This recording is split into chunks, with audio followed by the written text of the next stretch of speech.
उपनिवेशों में औद्योगिकरण। ठीक है, ये अपनी एनसीईआरटी की बुक है, एनसीईआरटी की बुक है, कक्षा 10 की हिस्ट्री की है ये है।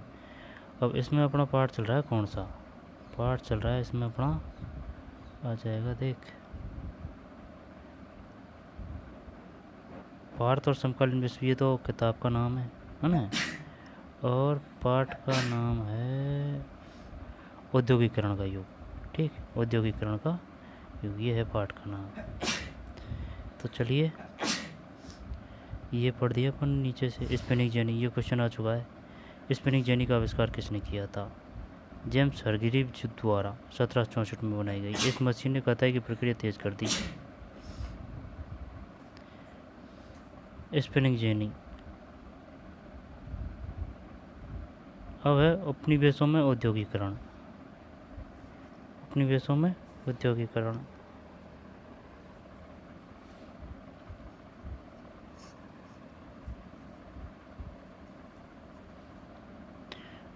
उपनिवेशों में औद्योगिकरण। आइए भारत पर नज़र डालें और देखें कि एक उपनिवेश का औद्योगिकरण कैसे होता है। यहाँ भी हम कारखाना उद्योग के साथ साथ गैर मशीनी क्षेत्र पर भी ध्यान देंगे। हमारा अध्ययन मुख्य रूप से कपड़ा उद्योग तक ही सीमित रहेगा।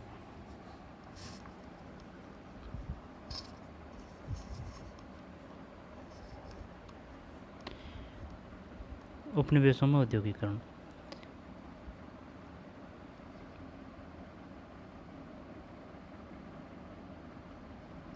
उपनिवेशों में औद्योगिकरण। आइए भारत पर नज़र डालें और देखें कि एक उपनिवेश का औद्योगिकरण कैसे होता है ना, ये टॉपिक आ रहा है। यहाँ भी हम कारखाना उद्योग के साथ साथ गैर मशीनी क्षेत्र पर भी ध्यान देंगे। हमारा अध्ययन मुख्य रूप से कपड़ा उद्योग तक ही सीमित रहेगा। भारतीय कपड़े का युग। भारतीय कपड़े का युग। मशीन उद्योगों के युग से पहले अंतर्राष्ट्रीय कपड़ा बाजार में भारत के रेशमी और सूती उत्पादों का ही दबदबा रहता था। बहुत सारे देशों में मोटा कपास पैदा होता था, लेकिन भारत में पैदा होने वाला कपास महीन किस्म का था। आर्मीनियन और पारसी सौदागर पंजाब से अफगानिस्तान, पूर्वी भारत और मध्य एशिया के रास्ते यहाँ की चीज़ें लेकर जाते थे। भारतीय कपड़े का युग। मशीन उद्योगों के युग से पहले अंतर्राष्ट्रीय कपड़ा बाजार में भारत के रेशमी और सूती उत्पादों का दबदबा रहता था।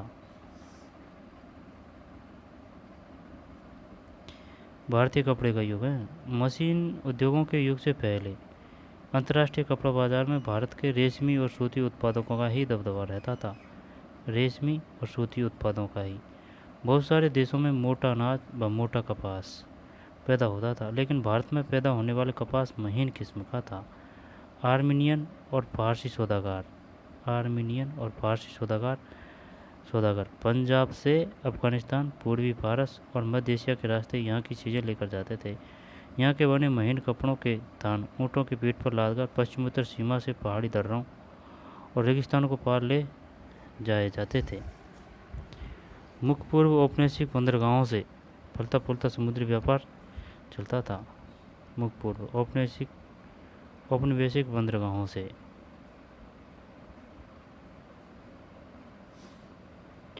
फलता फूलता समुद्री व्यापार चलता था। मुख्य पूर्व औपनिवेशिक बंदरगाहों से फलता फूलता समुद्री व्यापार चलता था। गुजरात के तट पर स्थित सूरत बंदरगाह के जरिए भारत खाड़ी और लाल सागर के बंदरगाहों से जुड़ा हुआ था। कोरमंडल तट पर मछलीपट्टनम और बंगाल में हुगली के माध्यम से भी दक्षिण पूर्वी एशियाई बंदरगाहों के साथ खूब व्यापार चलता था। दोबारा से, मुख्य पूर्व औपनिवेशिक बंदरगाहों से फलता फूलता समुद्री व्यापार चलता था। ये भारत है ना।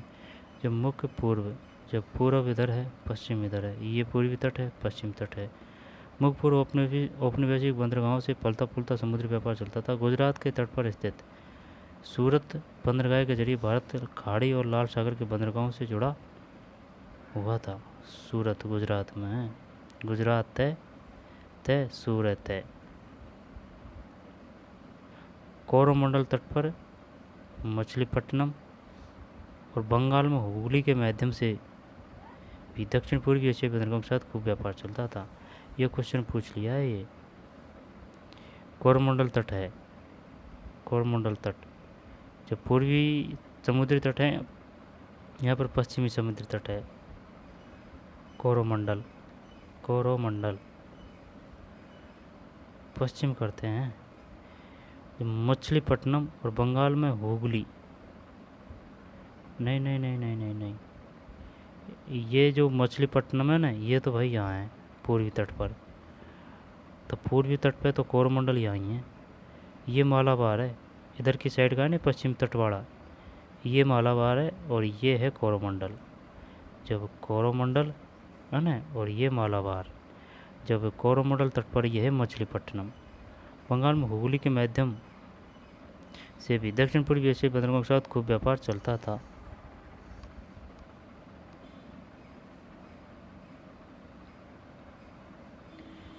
दक्षिण पूर्वी एशियाई बंदरगाहों के साथ खूब व्यापार चलता था।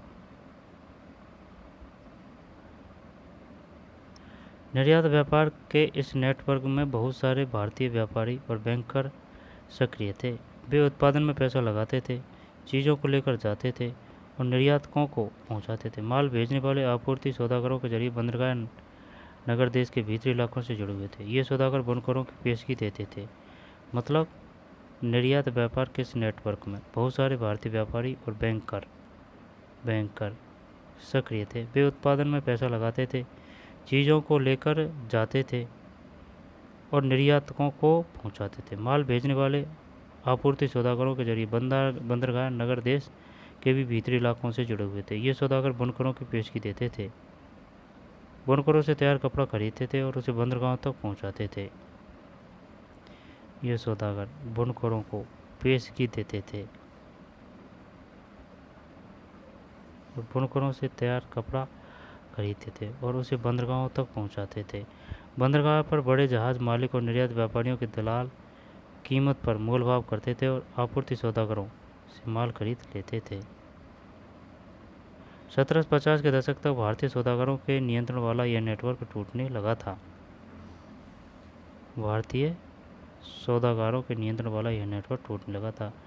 एक मिनट, ये प्राचीन काल की अपनी व्यापार पद्धति है।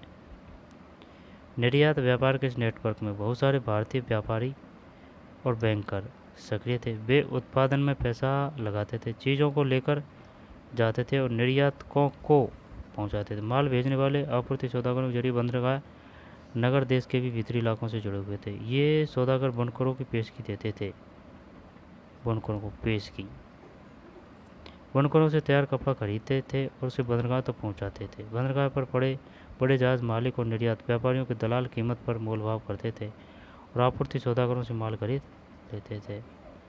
1750 के दशक तक भारतीय सौदागरों के नियंत्रण वाला यह नेटवर्क टूटने लगा था। यूरोपीय कंपनियों की ताकत बढ़ती जा रही थी। पहले उन्होंने स्थानीय दरबारों से कई तरह की रियायतें हासिल की।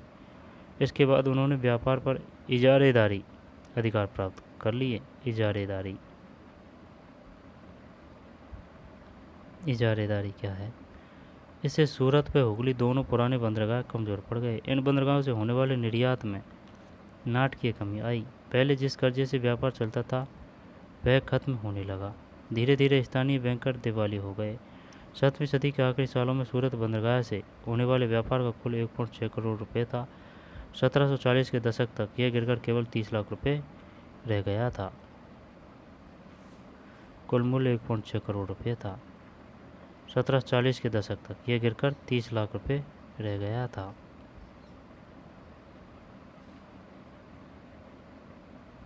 सूरत में एक इंग्लिश फैक्ट्री 7वीं सदी का चित्र है। सूरत में एक इंग्लिश फैक्ट्री है भाई, ये 7वीं सदी का चित्र है।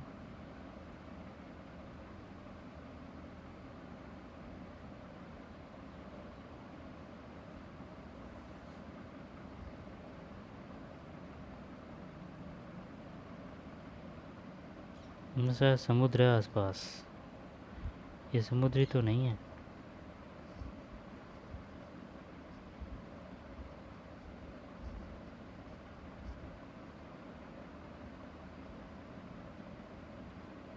सूरत व हुगली कमज़ोर पड़ रहे थे। मुंबई व कोलकाता की स्थिति सुधर रही थी। पुरानी बंदरगाहों की जगह नए बंदरगाहों का बढ़ता महत्व औपनिवेशिक सत्ता की बढ़ती ताकत का संकेत था। नए बंदरगाहों के जरिए होने वाला व्यापार यूरोपीय कंपनियों के नियंत्रण में था और यूरोपीय जहाज़ों के जरिए होता था। यूरोपीय जहाज़ों के जरिए बहुत सारे पुराने व्यावसायिक व्यापारी घराने ढह चुके थे। जो बचे रहना चाहते थे उनके पास भी यूरोपीय व्यापारिक कंपनियों के नियंत्रण वाले नेटवर्क में काम करने के अलावा कोई चारा नहीं था। इन बदलावों में बुनकरों व अन्य कारीगरों की ज़िंदगी को किस तरह प्रभावित किया?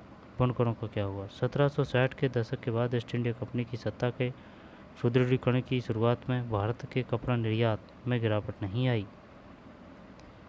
1760 के दशक के बाद ईस्ट इंडिया कंपनी की सत्ता के सुदृढ़ीकरण की शुरुआत में भारत के कपड़ा निर्यात में गिरावट नहीं आई। ब्रिटिश कपास उद्योग अभी फैलना शुरू नहीं हुआ था और यूरोप में बारीक भारतीय कपड़ों की भारी मांग थी।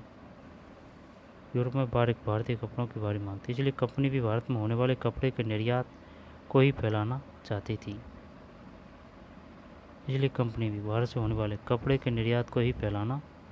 चाहती थी। काम पर लगा एक बुनकर गुजरात।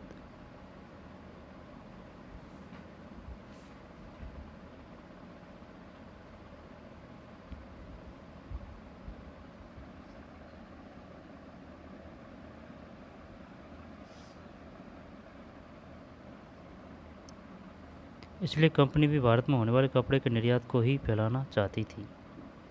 यूरोप में बारीक भारतीय कपड़े की भारी मांग थी, ठीक है ना, इस वजह से फैलाना चाहती थी। 1760 और 1770 के दशकों में बंगाल और कर्नाटक में राजनीतिक सत्ता स्थापित करने से पहले ईस्ट इंडिया कंपनी को निर्यात के लिए लगातार सप्लाई आसानी से नहीं मिल पाती थी। 1760 और 1770 के दशकों में बंगाल और कर्नाटक में राजनीतिक सत्ता स्थापित करने से पहले ईस्ट इंडिया कंपनी को निर्यात के लिए लगातार सप्लाई आसानी से नहीं मिल पाती थी। बुने हुए कपड़ों को हासिल करने के लिए फ्रांसीसी, डच और पुर्तगालियों के साथ साथ स्थानीय व्यापारी भी होड़ में रहते थे। इस प्रकार बुने हुए कपड़ों को हासिल करने के लिए फ्रांसीसी, डच और पुर्तगालियों के साथ साथ स्थानीय व्यापारी भी होड़ में रहते थे। इस प्रकार बुनकर और आपूर्ति सौदागर खूब मोल भाव करते थे, ठीक है ना। अगर बाज़ार बढ़िया है तो भाई जो बनाया है वो भी बढ़िया बिकेगा, और अगर बाज़ार में लेनदार अगर नहीं है, ख़रीदार अगर नहीं है, तो फिर भाव कैसे बढ़ेगा। और अपना माल सबसे ऊंची बोली लगाने वाले खरीदार को ही बेचते थे। लंदन भेजे गए अपने पत्र में कंपनी के अफसरों ने आपूर्ति में मुश्किल और ऊंचे दामों का बार बार जिक्र किया है।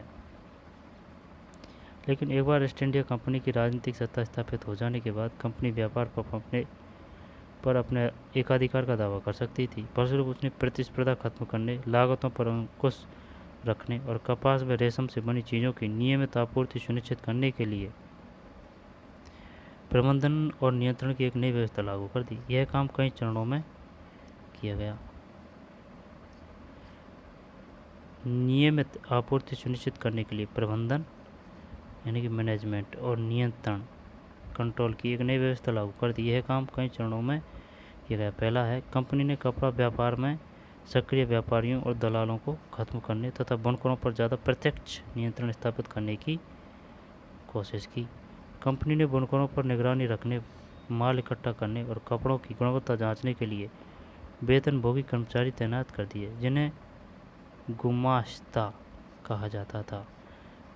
बताइए गुमाश्ता क्या है? कंपनी ने बुनकरों पर निगरानी रखने, माल इकट्ठा करने, कपड़ों की गुणवत्ता जांचने के लिए वेतनभोगी कर्मचारी तैनात कर दिए, जिन्हें गुमाश्ता कहा जाता था। गुमाश्ता, ठीक। दूसरा है, कंपनी को माल बेचने वाले बुनकरों को अन्य खरीदारों के साथ कारोबार करने पर पाबंदी लगा दी गई। इसके लिए उन्हें पेश की रकम दी जाती थी। एक बार काम का ऑर्डर मिलने पर बुनकरों को कच्चा माल खरीदने के लिए कर्जा दे दिया जाता था। जो कर्जा लेते थे उन्हें अपना बनाया हुआ कपड़ा गुमाश्ता को ही देना पड़ता था। उसे वे किसी और व्यापारी को नहीं बेच सकते थे। दूसरा, कंपनी को माल बेचने वाले बुनकरों को अन्य खरीदारों के साथ कारोबार करने पर पाबंदी लगा दी गई। कंपनी को माल बेचने वाले बुनकरों को अन्य खरीदारों के साथ कारोबार करने पर पाबंदी लगा दी गई, ठीक है ना, बैन लगा दिया। इसके लिए उन्हें पेश की रकम दी जाती थी। एक बार का काम ऑर्डर मिलने पर बुनकरों को कच्चा माल खरीदने के लिए कर्जा दे दिया जाता था। जो कर्जा लेते थे उन्हें अपना बनाया हुआ कपड़ा गुमास्ता को ही देना पड़ता था। गुमास्ता, उसे वे किसी और व्यापारी को नहीं बेच सकते थे। जैसे जैसे कर्जे मिलते गए और महीन कपड़े की मांग बढ़ने लगी, ज़्यादा कमाई की आस में बुनकर पेशगी स्वीकार करने लगे। बहुत सारे बुनकरों के पास ज़मीन के छोटे छोटे पट्टे थे जिन पर वे खेती करते थे और अपने परिवार की ज़रूरतें पूरी कर लेते थे। जैसे जैसे कर्जे मिलते गए और महीन कपड़े की मांग बढ़ने लगी, ज़्यादा कमाई की आस में बुनकर पेशगी स्वीकार करने लगे।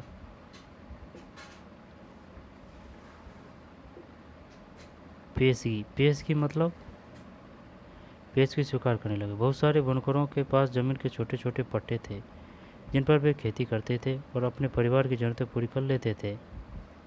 दोबारा देख। जैसे जैसे कर्जे मिलते गए और महीन कपड़े की मांग बढ़ने लगी, ज़्यादा कमाई के आस में बुनकर पेशगी स्वीकार करने लगे। बहुत सारे बुनकरों के पास ज़मीन के छोटे छोटे पट्टे थे जिन पर वे खेती करते थे और अपने परिवार की ज़रूरतें पूरी कर लेते थे।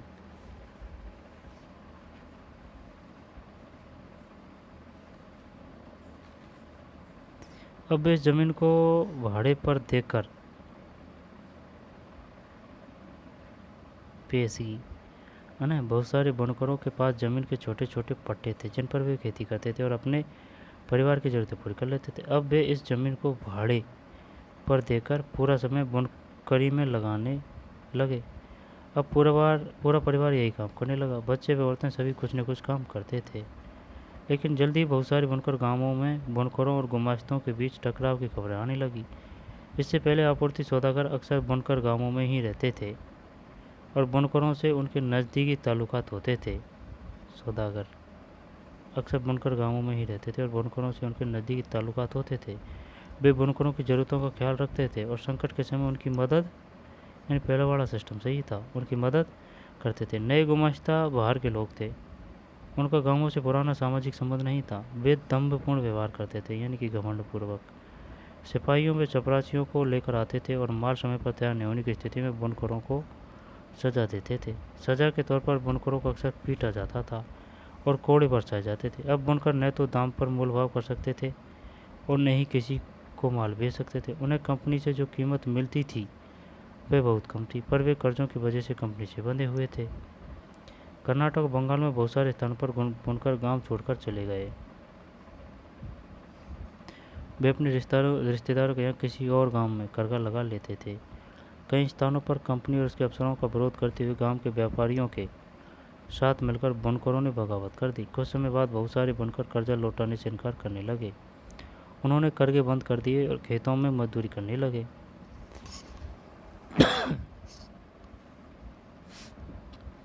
19वीं सदी आते आते कपास बुनकरों के सामने नई समस्याएं पैदा हो गई।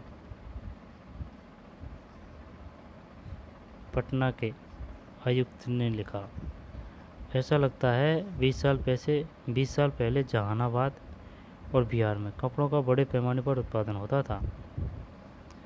पटना के आयुक्त ने लिखा, पटना कहाँ है? बिहार की राजधानी पटना। जहानाबाद और बिहार में कपड़ों का बड़े पैमाने पर उत्पादन होता था। जहानाबाद में यह बिल्कुल बंद हो गया है, जबकि बिहार में बहुत कम उत्पादन होता है। बिहार में यह मैनचेस्टर में बनी सस्ती और टिकाऊ वस्तुओं का परिणाम है जिनसे स्थानीय निर्माता प्रतिस्पर्धा नहीं कर सकते। J Krishnamurti, industrialisation of getting Bihar during the 19th century, the Indian economic and social history review 1985 में उद्धृत। भारत में मैनचेस्टर का आना, ये क्या है भाई? मैनचेस्टर का आना 1772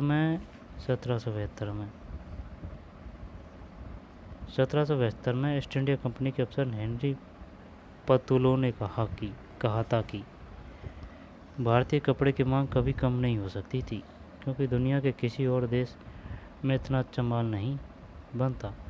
लेकिन हम देखते हैं कि 19वीं सदी की शुरुआत में भारत के कपड़ा निर्यात में गिरावट आने लगी, जो लंबे समय तक जारी रही। 1811-12 में सूती माल का हिस्सा कुल निर्यात में 33% और 1850-51 में यह मात्र 3% रह गया था।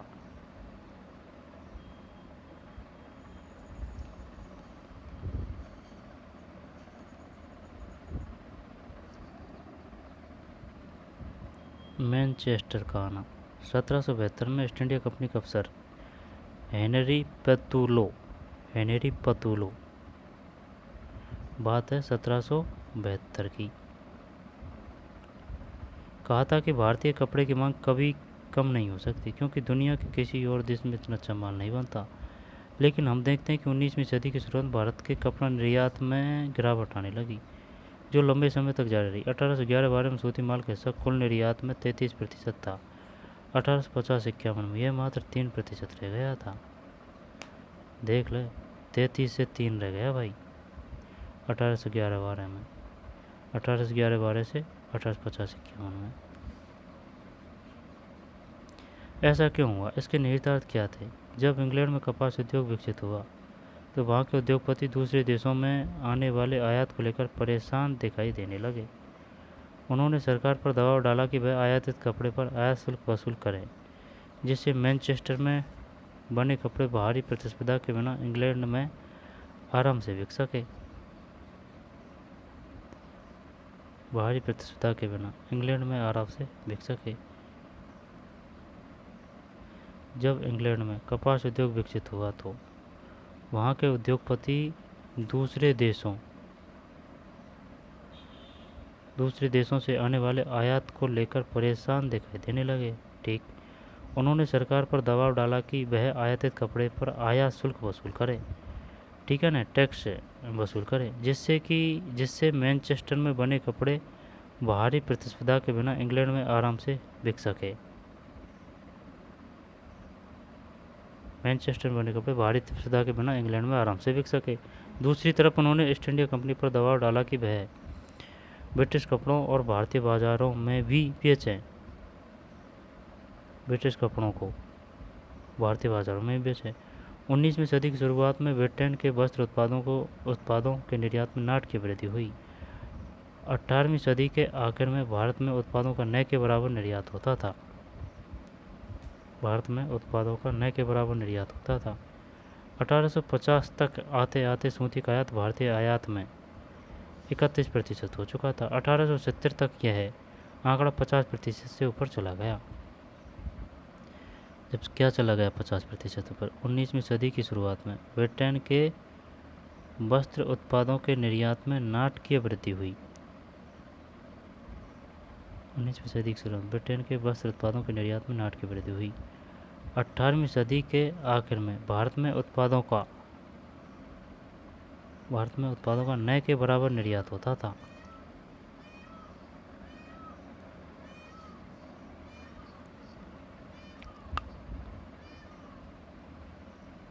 सदी के आखिर में भारत में उत्पादों का न के बराबर निर्यात होता था। 1850 तक आते आते सूती का आयात भारतीय आयात में 31% हो चुका था। कौन का? ब्रिटेन का। 1870 तक यह आंकड़ा 50% से ऊपर चला गया। इस प्रकार भारत में कपड़ा बुनकरों के सामने एक साथ दो समस्याएं थी। उनका निर्यात बाजार ढह रहा था और स्थानीय बाजार से कुंडने लगा था। स्थानीय बाजार में मैनचेस्टर के आयातित मालों की भरमार थी। कम लागत पर मशीनों से बनने वाली आयातित कपास उत्पाद इतने सस्ते थे कि बुनकर उनका मुकाबला नहीं कर सकते थे। 1850 के दशक तक देश के ज़्यादातर बुनकर इलाकों में गिरावट और बेकारी के ही किस्सों की भरमार थी। 1860 के दशक में बुनकरों के सामने नई समस्या खड़ी हो गई। उन्हें अच्छी कपास नहीं मिल पा रही थी। जब अमेरिकी गृह युद्ध शुरू हुआ और अमेरिका से कपास की आमद बंद हो गई तो ब्रिटेन भारत से कच्चा माल मंगाने लगा। भारत से कच्चे कपास के निर्यात में इस वृद्धि से उसकी कीमत आसमान छूने लगी।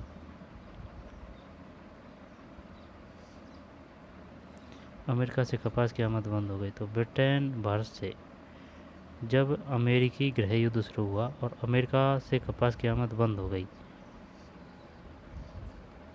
तो ब्रिटेन भारत से कच्चा माल मंगाने लगा। भारत से कच्चे कपास के निर्यात में इस वृद्धि से उसकी कीमत आसमान छूने लगी। भारतीय बुनकरों को कच्चे माल के लाले पड़ गए। उन्हें मनमानी कीमत पर कच्ची कपास खरीदनी पड़ती थी। ऐसी सूरत में बुनकरी के सहारे पेट पालना संभव नहीं था। ब्रिटेन भारत से कच्चा माल मंगाने लगा। भारत से कच्चे कपास के निर्यात में इस वृद्धि से उसकी कीमत आसमान छूने लगी। किसकी? कच्चे कपास की। भारतीय बुनकरों को कच्चे माल के लाले पड़ गए। उन्हें मनमानी कीमत पर कच्ची कपास खरीदनी पड़ती थी। ऐसी सूरत में बुनकरी के सहारे पेट पालना संभव नहीं था। 19वीं सदी के आखिर में बुनकरों और कारीगरों के सामने एक और समस्या गई। अब भारतीय कारखानों में उत्पादन होने लगा और बाजार मशीनों की बनी चीज़ों से फट गया। ऐसे में बुनकर उद्योग किस तरह कायम रह सकता था?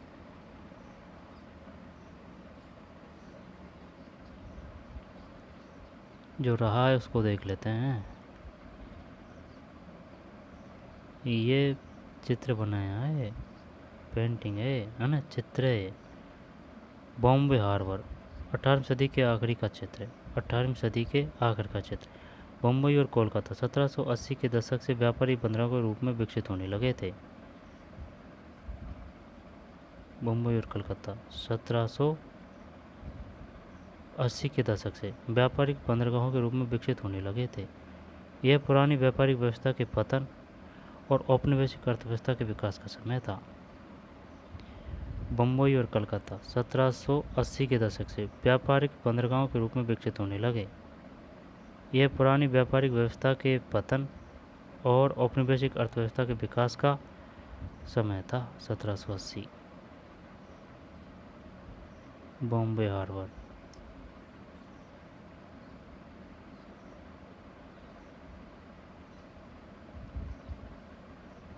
ऐसे जहाज थे भाई पहले, पाल से चलते थे, पाल से।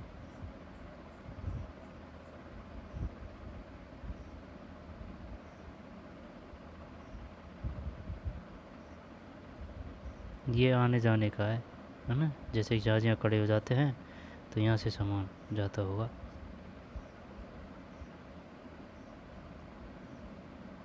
1780 का चित्र है।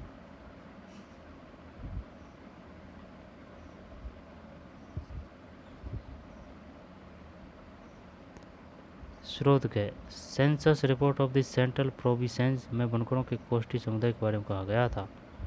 भारत के अन्य भागों में महीन कपड़ा बनाने वाले बुनकरों की तरह कोष्ठियों का भी बुरा समय चल रहा है। वे मैनचेस्टर से इतनी भारी तादाद में आने वाली आकर्षक चीज़ों का मुकाबला नहीं कर पा रहे हैं। हाल के सालों में वे बड़ी संख्या में यहाँ से जाने लगे हैं। वे मुख्य रूप से बिहार का रुख कर रहे हैं, जहाँ दिहाड़ी मजदूर के तौर पर उन्हें रोजी रोटी मिल जाती है। Sense report of the central province 1872। Sumit Guha the handloom industry in central India 1825 से 1990 व 1950। The Indian economic and social history review 1989 में उद्धृत।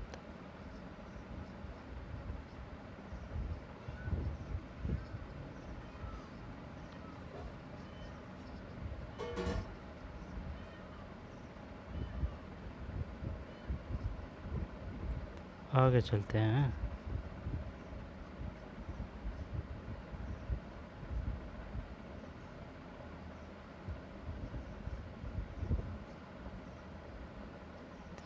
फैक्ट्रियों का आना।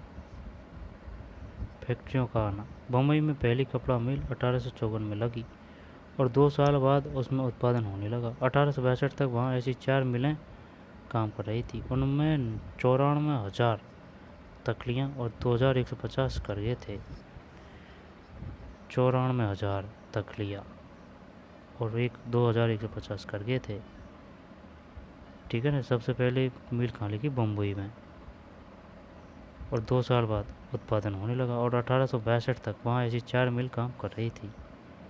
उसी समय बंगाल में जूट मिलें खुलने लगी। वहाँ देश की पहली जूट मिल 1855 में और दूसरी 7 साल बाद 1862 में चालू हुई। अगर वो पूछ लेगा बताइए बंगाल में प्रथम जूट मिल कब लगी थी? 1855 में। और दूसरी जूट मिल कब लगी थी? 5 साल बाद, 6 साल बाद, 3 साल बाद, 2 साल बाद, 7 साल बाद। 1862 में चालू हुई। उत्तरी भारत में एल्गिन मिल 1860 के दशक में कानपुर में खुली। उत्तरी भारत में एल्गिन मिल 1860 के दशक में कानपुर में खुली। इसके साल भर बाद अहमदाबाद की पहली कपड़ा मिल भी चालू हो गई।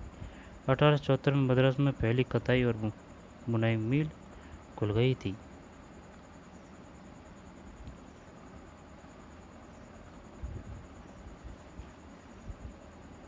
उत्तरी भारत में एल्गिन मिल 1860 के दशक में कानपुर में खुली। इसके साल भर बाद अहमदाबाद की पहली कपड़ा मिल भी चालू हो गई।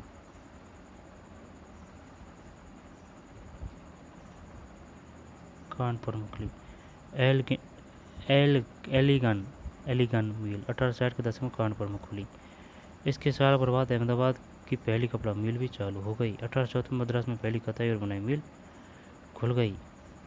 जब मुंबई में सबसे पहले लगी भाई 1854 में, अने 1862 तक 4 मिल और लगी।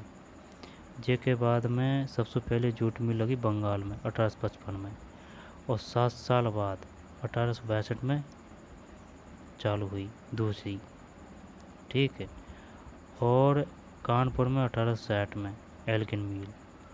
इसके साल भर बाद अहमदाबाद की पहली कपड़ा मिल भी चालू हो गई। 1874 में मद्रास में भी पहली कताई और बुनाई मिल खुल गई। 1874 में। ये उद्योग कौन लगा रहा था? उनके लिए पूंजी कहाँ से आ रही थी? मिलों में काम करने वाले कौन थे? प्रारंभिक उद्यमी। देश के विभिन्न भागों में तरह तरह के लोग उद्योग लगा रहे थे। आइए देखें ये कौन लोग थे। बहुत सारे व्यावसायिक समूह का इतिहास चीन के साथ व्यापार के ज़माने से चला आ रहा था। जैसा कि पिछले साल की किताब में आपने पढ़ा था, 18वीं सदी के आखिरी से ही अंग्रेज भारतीय अफीम का चीन को निर्यात करने लगे थे। उसके बदले में वे चीन से चाय खरीदते थे और इंग्लैंड जाती थी। बहुत सारे व्यावसायिक समूह का इतिहास चीन के साथ बहुत सारे व्यावसायिक समूह का इतिहास चीन के साथ व्यापार के ज़माने से चला आ रहा था। जैसा कि पिछले साल की किताब में आपने पढ़ा था, 18वीं सदी के आखिर से ही अंग्रेज भारतीय अफीम का चीन को निर्यात करने लगे। उसके बदले में वे चीन से चाय खरीदते थे जो इंग्लैंड जाती थी। इस व्यापार में बहुत सारे भारतीय कारोबारी सहायक की हैसियत में पहुंच गए थे। वे पैसा उपलब्ध कराते थे, आपूर्ति सुनिश्चित करते थे और माल को जहाज़ों में लाद कर रवाना करते थे। व्यापार से पैसा कमाने के बाद उनमें से कुछ व्यवसायी भारत में औद्योगिक उद्यम स्थापित करना चाहते थे। व्यापार से पैसा कमाने के बाद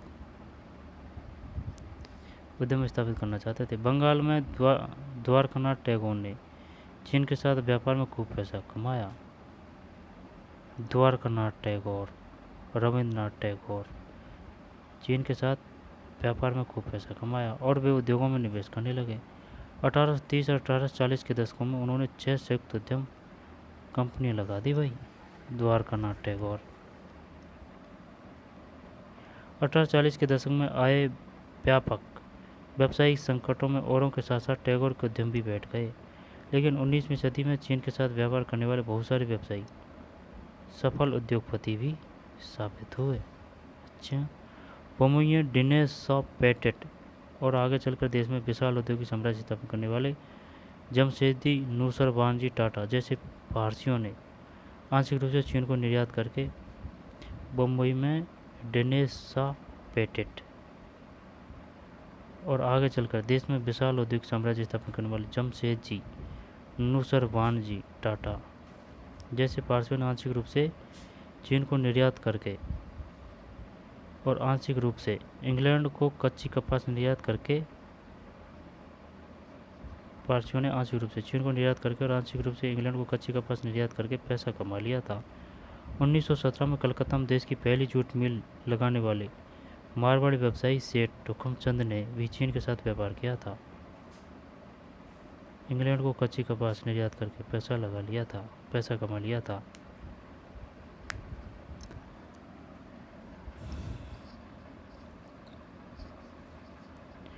1917 में कलकत्ता में देश की पहली जूट मिल लगाने वाली मारवाड़ी व्यवसायी सेठ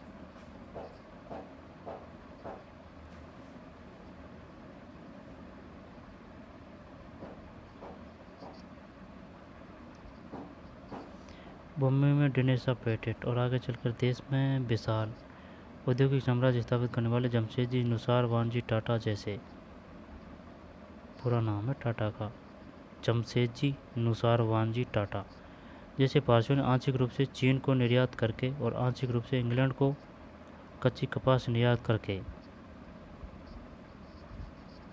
पैसा कमा लिया था।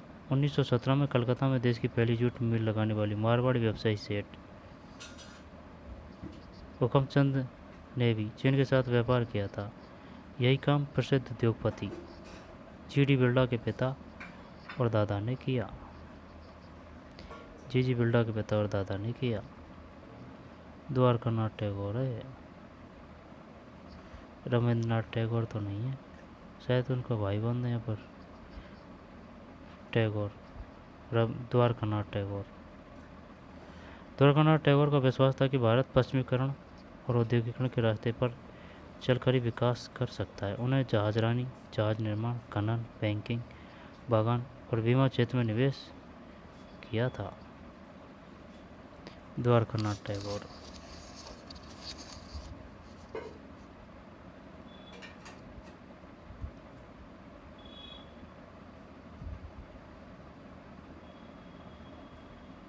जमशेदजी जीजी भोये, जमशेदजी जीजी भोये। जीजी भोये एक पारसी बनकर के बेटे थे। अपने समय के बहुत सारे लोगों की तरह उन्होंने भी चीन के साथ व्यापार और जहाजरानी का काम किया था। उनके पास जहाज़ों के विशाल बेड़ा था।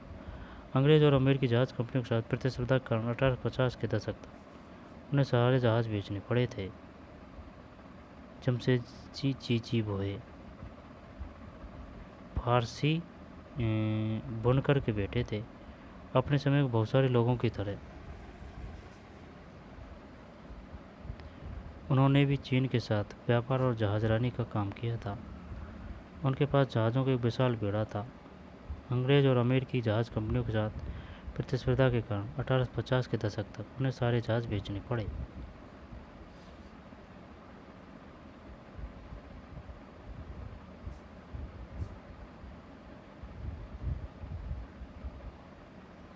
जमशेदजी जीजी भोये। जीजी भोये एक फारसी बुनकर के बेटे थे। अपने समय के बहुत सारे लोगों की तरह उन्होंने भी चीन के साथ व्यापार और जहाजरानी का काम किया था। उनके पास जहाज़ों का एक विशाल बेड़ा था। अंग्रेज और अमेरिकी जहाज कंपनियों के साथ प्रतिस्पर्धा के कारण 1850 के दशक तक उनके सारे जहाज बेचने पड़े। अंग्रेज और अमेरिकी जहाज कंपनियों के साथ प्रतिस्पर्धा के कारण उन्हें सारे जहाज बेचने पड़े।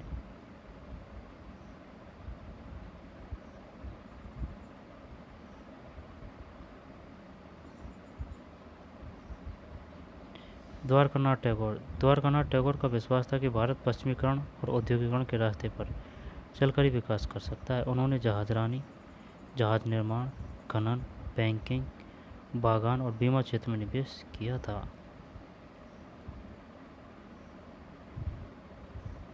आई बात समझ में?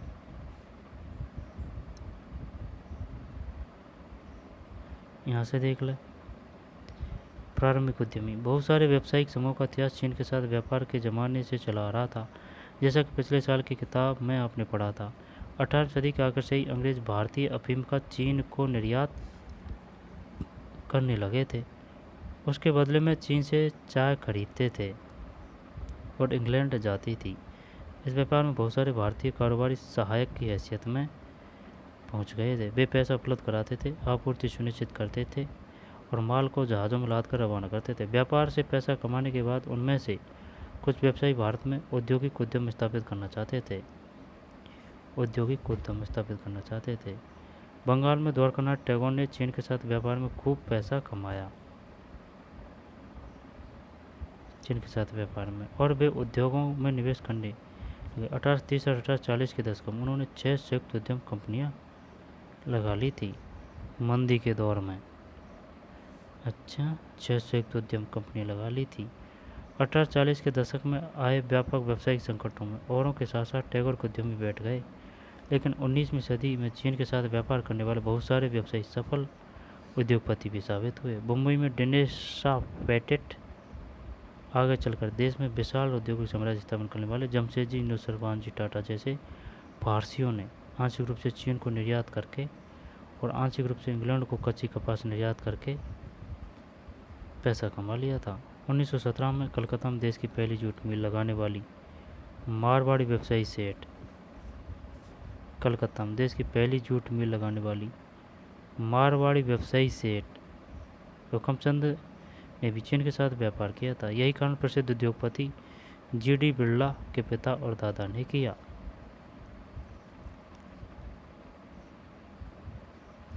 मारवाड़ी व्यवसायी सेठ हुकमचंद ने भी चीन के साथ व्यापार किया था। यही काम प्रसिद्ध उद्योगपति जीडी बिरला के पिता और दादा ने किया था, यानी चीन से व्यापार है।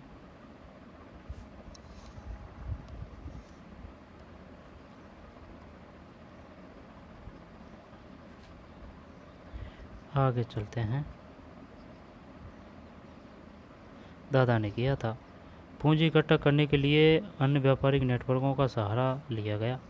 मद्रास के कुछ सौदागर बर्मा से व्यापार करते थे। मद्रास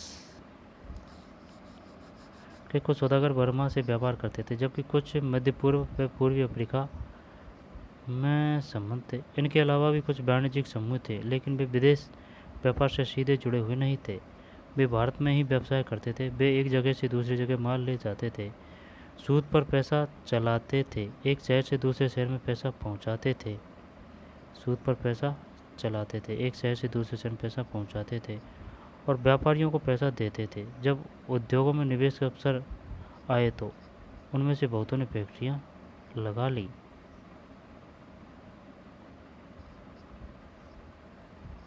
जबकि कुछ के मध्य पूर्व व पूर्वी अफ्रीका में संबंध थे। इनके अलावा भी कुछ वाणिज्यिक समूह थे, लेकिन वे विदेश व्यापार से सीधे जुड़े हुए नहीं थे। वे भारत में ही व्यवसाय करते थे। वे एक जगह से दूसरी जगह माल ले जाते थे, सूद पर पैसा चलाते थे, एक शहर से दूसरे शहर में पैसा पहुंचाते थे, व्यापारियों को पैसा देते थे। जब उद्योगों में निवेश के अवसर आए तो उनमें से बहुतों ने फैक्ट्रियाँ लगा दी। जैसे भारतीय व्यापार पर औपनिवेशिक शिकंजा कसता गया, वैसे वैसे भारतीय व्यवसायियों के लिए जगह सिकुड़ती गई। उन्हें अपना तैयार माल यूरोप में बेचने से रोक दिया गया।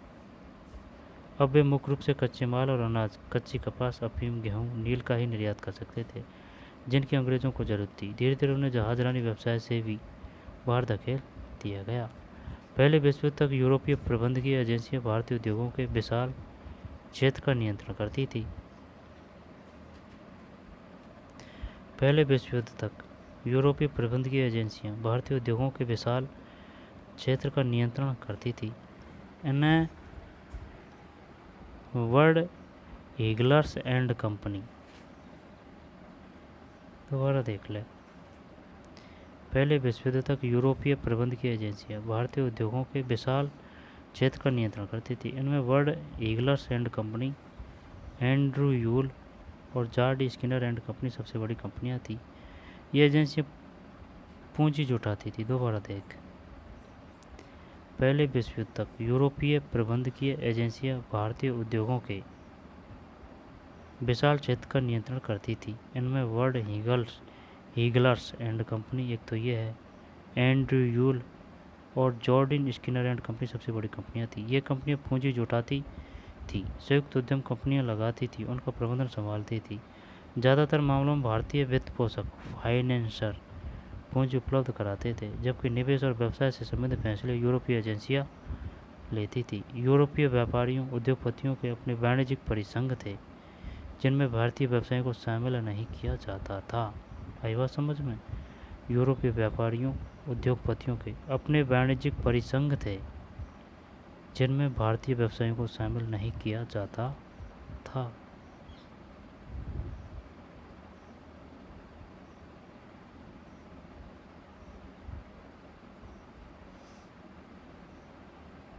साझेदारी की टोली J N Tata, R D Tata, sir R J Tata और सर डी जे टाटा।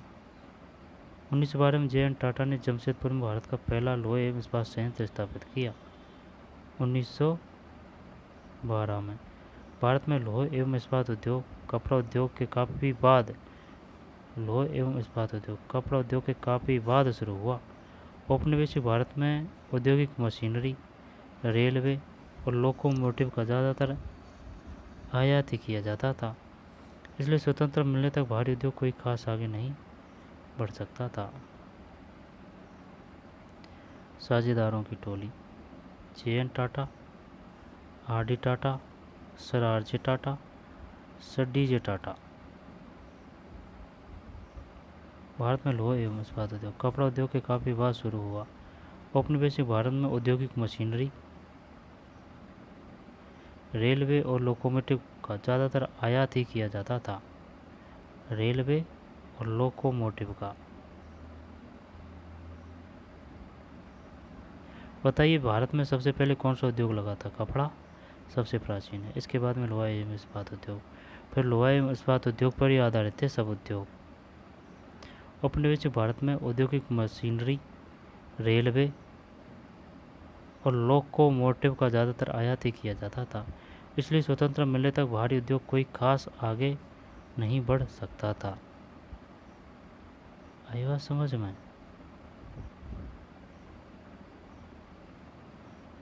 ये फोटो है भाई,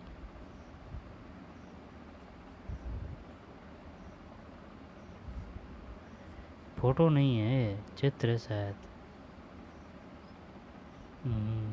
वो तो हो यार फोटो 1912 होगा, फोटो होगा, फोटो ही है, चित्र नहीं है, चित्र तो अलग होता है, फोटो ही है 1912। मजदूर कहाँ से आए? फैक्ट्रियाँ होगी तो मजदूर भी होंगे। फैक्ट्रियों के विस्तार से मजदूरों की मांग बढ़ने लगी। 1901 में भारतीय फैक्ट्रियों में 5,84,000 मजदूर काम करते थे। 1901 की बात है भाई, ये 5,84,000 मजदूर काम करते थे। 1946 तक यह संख्या बढ़कर 24,36,000 हो चुकी थी। 46 तक 5 लाख से 24 लाख। ये मजदूर कहाँ से आए? ज़्यादातर औद्योगिक इलाकों में मजदूर आसपास के जिलों से आते थे। जिन किसानों कारीगरों को गांव में काम नहीं मिलता था, वे औद्योगिक केंद्रों की तरफ जाने लगते थे। 1911 में मुंबई के सूती कपड़ा उद्योग में काम करने वाले 50% से ज़्यादा मजदूर पास के रत्नागिरी जिले से आए थे। 1911 में मुंबई के सूती कपड़ा उद्योग में, है ना, काम करने वाले 50% ज़्यादा मजदूर पास के रत्नागिरी जिले से आए थे। कानपुर की मिलों में काम करने वाले ज़्यादातर कानपुर जिले के ही गांवों से आते थे। मिल मजदूर बीच बीच में अपने गांव जाते रहते थे। वे फसलों की कटाई व त्योहारों के समय गांव लौट जाते थे। सही बात है, यही सिस्टम अब है। बाद में जब नए कामों की खबर फैली तो दूर दूर से भी लोग आने लगे। उदाहरण के लिए संयुक्त प्रांत के लोग मुंबई के कपड़ा मिलों और कलकत्ता के जूट मिलों में काम करने के लिए पहुंच रहे थे। संयुक्त प्रांत के लोग मुंबई के कपड़ा मिल, ये आया था ना कि बताइए संयुक्त प्रांत किधर ओके था भारत में? संयुक्त प्रांत किन किन राज्यों को कहा गया था? मुंबई के कपड़ा मिलों और कलकत्ता के जूट मिलों में काम करने के लिए पहुंच रहे थे।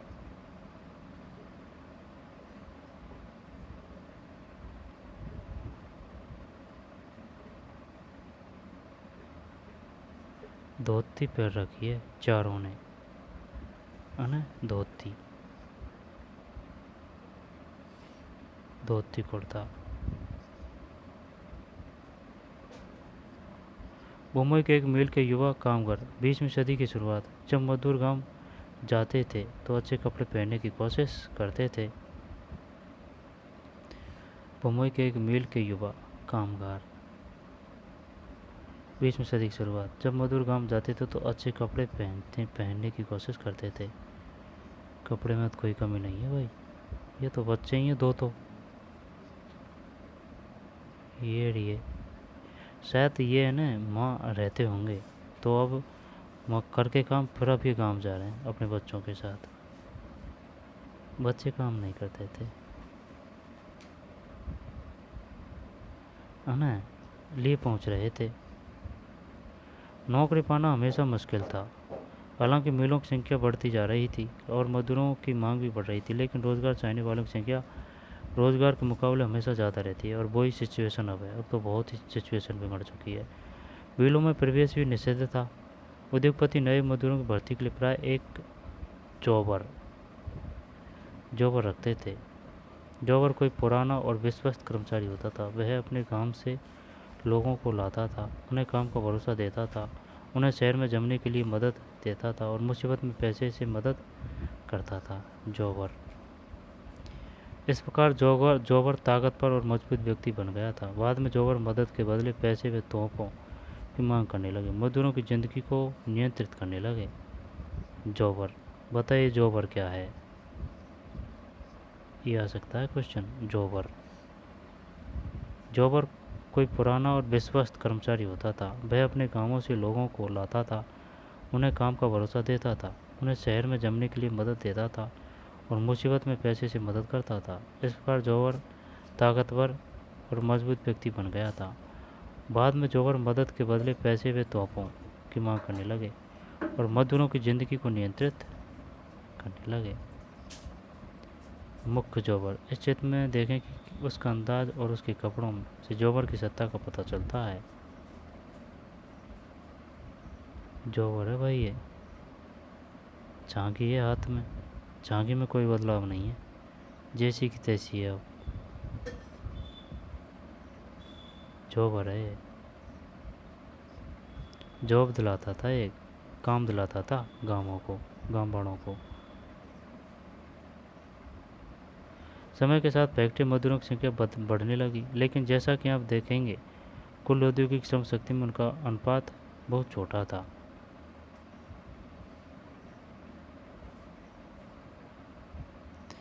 स्रोत है, बम्बई के एक मिल मजदूर बसंत पार करने कहा। बम्बई के एक मिल मजदूर बसंत पार करने कहा। मिल मजदूर की बात है। मजदूर अपने बेटों को मिल में काम पर रखवाने के लिए जॉबर को पैसा देते थे। बम्बई के एक मिल मजदूर बसंत पार करने का, मजदूर अपने बेटों को मिल में काम पर रखवाने के लिए जॉबर को पैसा देते थे। मिल मजदूर शारीरिक और भावनात्मक रूप से उसके गांव से गहरे तौर पर जुड़े होते थे। वह गांव जाकर फसलों की कटाई करता था। कोंकणी लोग धान काटने और घाटी यानी गन्ना काटने काम में जाते थे। यह एक स्वीकृत व्यवस्था थी जिसके लिए मिल वाले छुट्टी तो दे देते थे। यह एक स्वीकृत व्यवस्था जिसके लिए मिल वाले छुट्टी दे देते थे। मीना मेनन एवं नीरा अदरक 100 ईयर्स 100 वाइस एज 2004।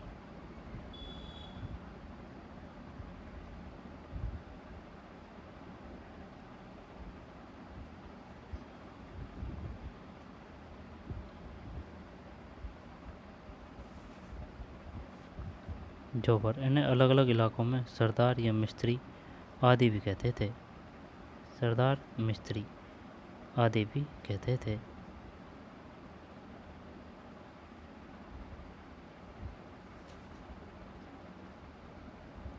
अहमदाबाद के एक मिल में कताई में लगी मजदूर औरतें मुख्य रूप से कताई विभाग में ही काम करती थी। कताई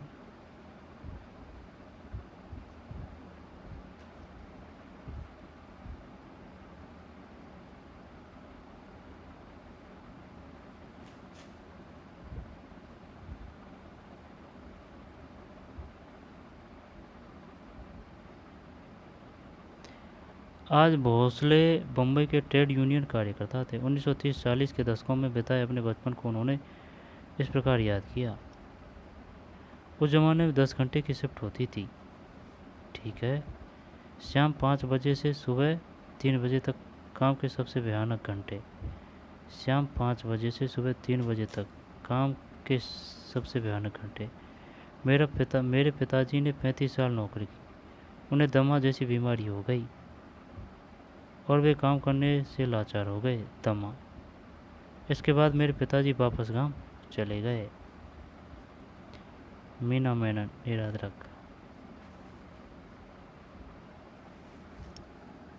10 घंटे की शिफ्ट होती थी। जब देखे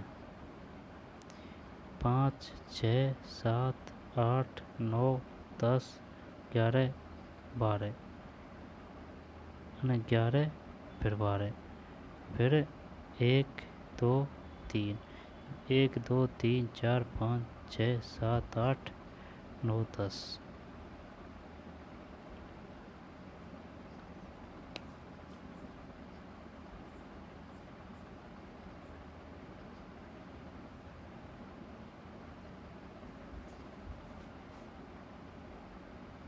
कुछ रहा थोड़ी है, कुछ नहीं है।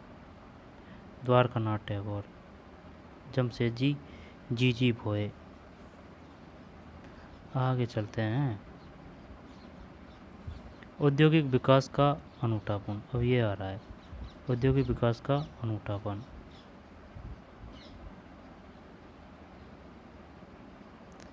भारत में औद्योगिक उत्पादन पर वर्चस्व रखने वाली यूरोपीय प्रबंधकीय एजेंसियों की कुछ खास तरह के उत्पादों में ही दिलचस्पी थी।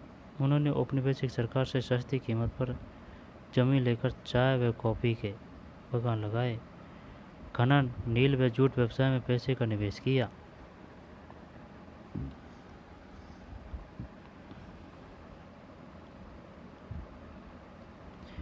भारत में औद्योगिक उत्पादन पर वर्चस्व रखने वाले यूरोपीय प्रबंधकीय एजेंसियाँ कुछ खास तरह के क्या पढ़ रहे हैं अपन?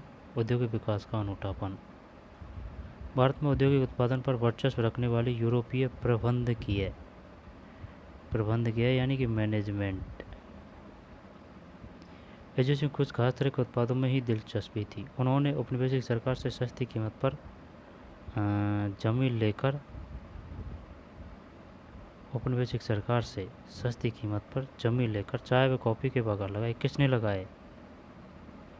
यूरोपीय प्रबंधकीय एजेंसियों की। ठीक है भाई, सरकार उनकी ना, तो ज़मीन भी उनकी है, तो सस्ती दर पर तो लेगा ही। कुछ खास तरह के उत्पादों में ही दिलचस्पी थी। उन्होंने औपनिवेशिक सरकार से सस्ती कीमत पर जमीन लेकर चाय कॉफ़ी के बागान लगाए, खनन, नील व जूट व्यवसाय में पैसे का निवेश किया। इनमें से ज़्यादातर ऐसे उत्पाद थे जिनकी भारत में बिक्री के लिए नहीं बल्कि मुख्य रूप से निर्यात के लिए आवश्यकता थी। 19वीं सदी के आखिर में जब भारतीय व्यवसायी उद्योग लगाने लगे तो उन्होंने भारतीय बाजार में मैनचेस्टर की बनी चीज़ों से प्रतिस्पर्धा नहीं की।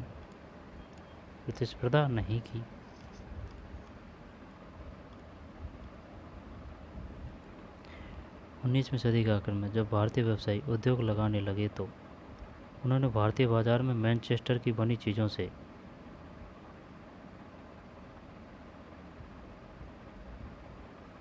उन्नीसवीं सदी के आखिर की बात है, यानी कि 1880-90 है ना, 80-90 के लगभग की बात है। भारतीय व्यवसायी उद्योग लगाने लगे तो उन्होंने भारतीय बाजार में मैनचेस्टर की बनी चीज़ों से प्रतिस्पर्धा नहीं की। भारत आने वाले ब्रिटिश मालों में धागा बहुत अच्छा नहीं था। ठीक है, इसलिए भारत के शुरुआती सूती मिलों में कपड़े के बजाय मोटे सूती धागे ही बनाए जाते थे। अब धागे का आयात किया जाता था तो वह हमेशा बेहतर किस्म का होता था। समझ में नहीं आई बात? 19वीं सदी के आखिर में जब भारतीय व्यवसायी उद्योग लगाने लगे तो उन्होंने भारतीय बाजार में मैनचेस्टर की बनी चीज़ों से प्रतिस्पर्धा नहीं की। भारत आने वाले ब्रिटिश मालों में धागा बहुत अच्छा नहीं था,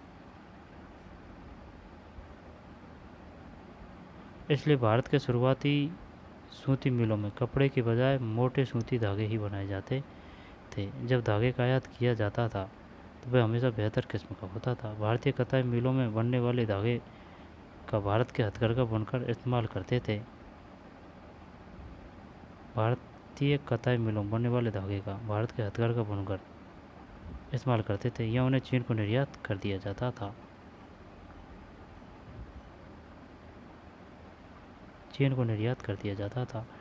20वीं सदी के पहले दशक तक भारत में औद्योगिकरण का ढर्रा कई बदलावों की चपेट में आ चुका था। स्वदेशी आंदोलन को गति मिलने से राष्ट्रवादियों ने लोगों को विदेशी कपड़े के बहिष्कार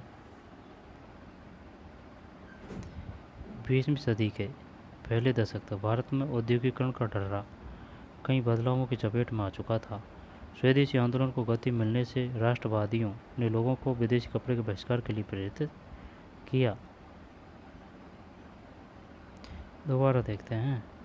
20वीं सदी के पहले दशक तक भारत में औद्योगिकरण का ढर्रा कई बदलावों की चपेट में आ चुका था। स्वदेशी आंदोलन को गति मिलने से राष्ट्रवादियों ने लोगों के विदेशी कपड़े के बहिष्कार के लिए प्रेरित किया। औद्योगिक समूह अपने सामूहिक हितों की रक्षा के लिए संगठित हो गए और उन्होंने आयात शुल्क बढ़ाने तथा अन्य रियायतें देने के लिए सरकार पर दबाव डाला। 1906 के बाद चीन भेजे जाने वाले भारतीय धागे के निर्यात में भी कमी आने लगी। 1906 के बाद चीनी बाजारों में चीन और जापान की मिलों के उत्पाद छा गए थे। फलस्वरूप भारत में उद्योगपति धागे की बजाय कपड़ा बनाने लगे। फलस्वरूप भारत के उद्योगपति धागे की बजाय कपड़ा बनाने लगे। 1900 से 1912 के भारत में सूती कपड़े का उत्पादन 2 गुना हो गया था। एक मिनट।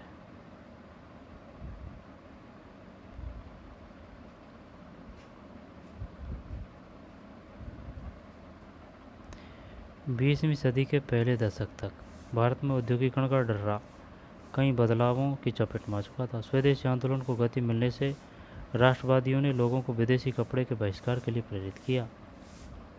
औद्योगिक समूह अपने सामूहिक हितों की रक्षा के लिए संगठित हो गए। औद्योगिक समूह उन्होंने आयात शुल्क बढ़ाने तथा अन्य रियायतें देने के लिए सरकार पर दबाव डाला। 1906 के बाद चीन भेजे जाने वाले भारतीय धागे के निर्यात में भी कमी आने लगी थी। चीन भेजे जाने वाले चीनी बाजारों में चीन और जापान की मिलों के उत्पाद छा गए थे।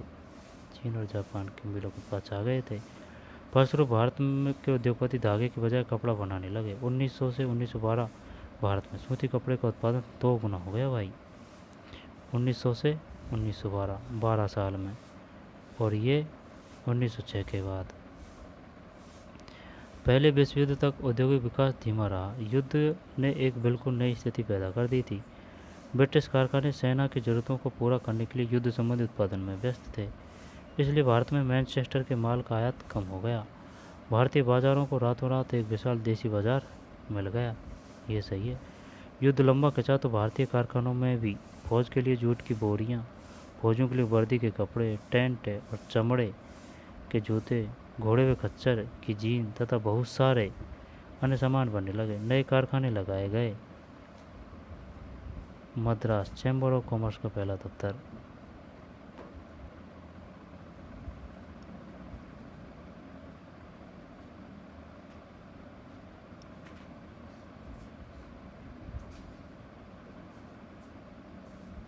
ये लाइट है ये।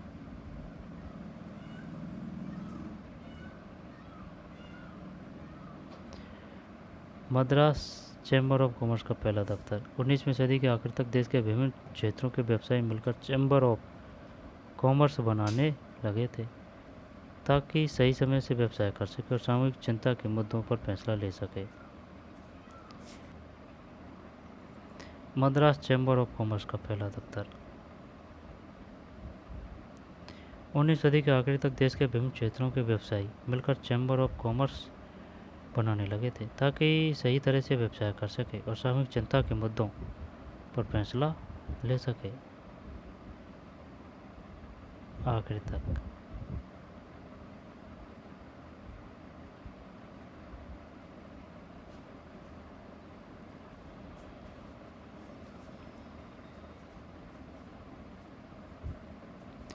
ठीक। नए कारखाने लगाए गए। पुराने कारखाने कई पालियों में चलने लगे। बहुत सारे नए मजदूरों को काम पर रखा गया और हर एक को पहले से भी ज़्यादा समय तक काम करना पड़ता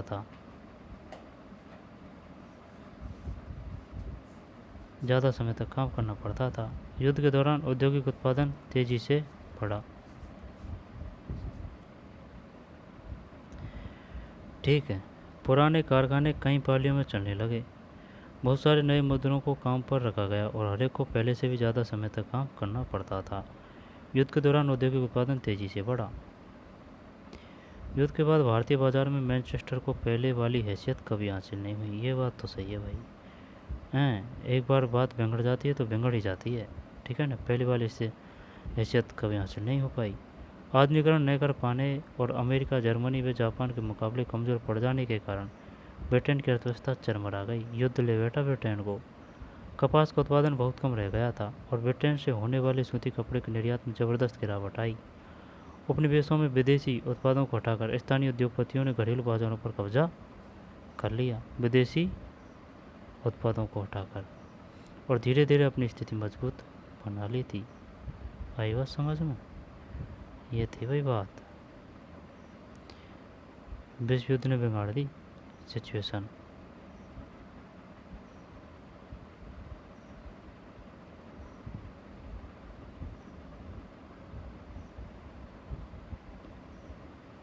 कब्जा कर लिया और धीरे धीरे अपनी स्थिति मजबूत बना ली। लघु उद्योगों की बहुतायत। हाथ से बना कपड़ा। हाथ से बुने कपड़े के महीन डिजाइन की मिलों में नकल नहीं की जा सकती थी। अच्छा, हाथ से बना हुआ कपड़ा है।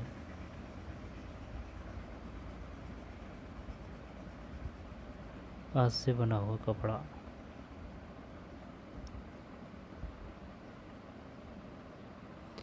हालांकि युद्ध के बाद फैक्ट्री उद्योगों में लगातार इजाफा हुआ, लेकिन अर्थव्यवस्था में विशाल उद्योगों का हिस्सा बहुत छोटा था। उनमें से ज़्यादातर 1911 में 67% बंगाल और मुंबई में स्थित थे। लघु उद्योगों की बहुतायत।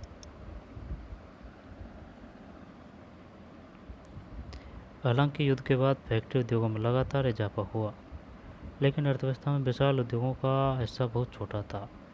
उनमें से ज़्यादातर 1911 में 67% बंगाल और मुंबई में स्थित थे। बाकी पूरे देश में छोटे स्तर के उत्पादन का ही दबदबा रहा। दोबारा देखते हैं। अब आ रहा है लघु उद्योगों की बहुतायत। हालांकि युद्ध के बाद फैक्ट्री उद्योगों में लगातार इजाफा हुआ, ठीक है, लेकिन अर्थव्यवस्था में विशाल उद्योगों का हिस्सा बहुत छोटा था। हालांकि युद्ध के बाद फैक्ट्री उद्योगों में लगातार इजाफा हुआ, लेकिन अर्थव्यवस्था में विशाल उद्योगों का हिस्सा बहुत छोटा था। उनमें से ज़्यादातर 1911 में 67% बंगाल और मुंबई में स्थित थे। 67% बंगाल और मुंबई में स्थित थे। आई बात समझ में? ये बताइए 1911 में कितने परसेंट है बंगाल और मुंबई में स्थित है? यहाँ पर सबसे ज़्यादा उद्योग कहाँ स्थित थे? बंगाल और मुंबई, 67। बाकी पूरे देश में छोटे स्तर के उत्पादन का ही दबदबा रहा। पंजीकृत फैक्ट्रियों में कुल औद्योगिक श्रम शक्ति का बहुत छोटा हिस्सा ही काम करता था। यह संख्या 1911 में 5%, 1931 में 10% थी। ज़्यादा बदलाव नहीं आया, 5 से 10, और जो भी कितनी साल हो गई है, 20 साल हो गई। बाकी मजदूर गली मोहल्लों में स्थित छोटी छोटी वर्कशॉप और घरेलू इकाइयों में काम करते थे। लघु उद्योगों की बहुतायत। कुछ मामले तो 20वीं सदी के दौरान हाथ से होने वाले उत्पादन में दरअसल इजाफा हुआ था। कुछ मामलों में तो ये बात हथकरघा क्षेत्र के बारे में भी सही है, जिसकी हमने पीछे चर्चा की थी। सस्ती मशीन निर्मित धागे ने 19वीं सदी में कताई उद्योग को तो खत्म कर दिया था, लेकिन तमाम समस्याओं के बावजूद बनकर अपना व्यवसाय किसी तरह चलाते रहे। 20वीं सदी में हथकरघों पर बड़े कपड़े के उत्पादन में लगातार सुधार हुआ। 1900 से 1940 के बीच यह 3 गुना हो चुका था। आई बात समझ में?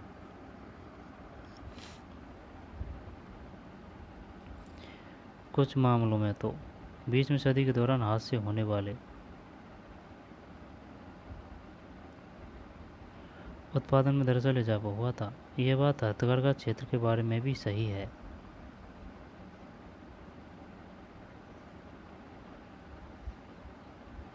जिसकी हमने पीछे चर्चा की थी। सस्ते मशीन निर्मित धागे ने 19वीं सदी में कताई उद्योग को तो खत्म कर दिया था 19वीं सदी में, लेकिन तमाम समस्याओं के बावजूद बुनकर अपना व्यवसाय किसी तरह चलाते रहे। 20वीं सदी में हथकरघों पर बने कपड़े के उत्पादन में लगातार सुधार हुआ और 1900 से 1940 के बीच यह 3 गुना हो चुका था।